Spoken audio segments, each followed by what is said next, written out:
ফিউজের জন্য। এখন ফিউজটা আমি যদি দেখাইছি আশেপাশে দোকান নাই, ফিউজটা কাইটা গেছে, এখন কি করবো? ফিউজের দেখা দিচ্ছি না, তাহলে এখন গেল ফিউজ, গেল তারটা। আর আরেকটা কারণে একটা গাড়ি বেশিরভাগ সময় আপনার সারাদিন চালায় গেছে, স্টার্ট দেওয়ার সময় স্টার্ট দিবে না। ওটা কি কারণ জানেন? এই শেষ, তারপরে যে আবার পরে সপ্তাহ দিবে, ওইটা হলো ব্যাটারি। হ্যাঁ, একটা গাড়ি আপনি ঢাকা থেকে কুমিল্লা চলে গেছে, এখন চাইলেন দাও তো খাইলেন ভাই, এখন রওনার সময় গাড়ি স্টার্ট নিচ্ছে।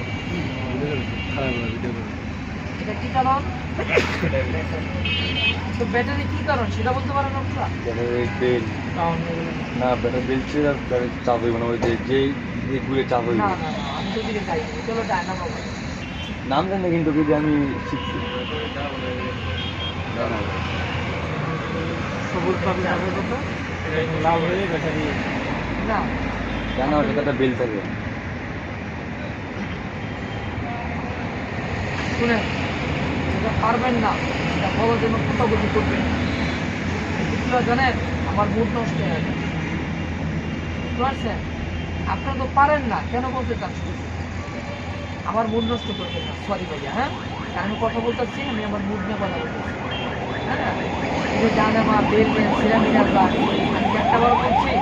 আর ব্যাটারি দিকে বেল থাকে, তাহলে ব্যাটারিতে বেল থাকে আর ব্যাটারি চার্জ না থাকলে তো বন্ধ হয়ে, আমি তো চার্জের কথা বলি নাই, বলছি। আচ্ছা, তো জানেন তারপরে বলবেন, কারণ আমি না একটা মাস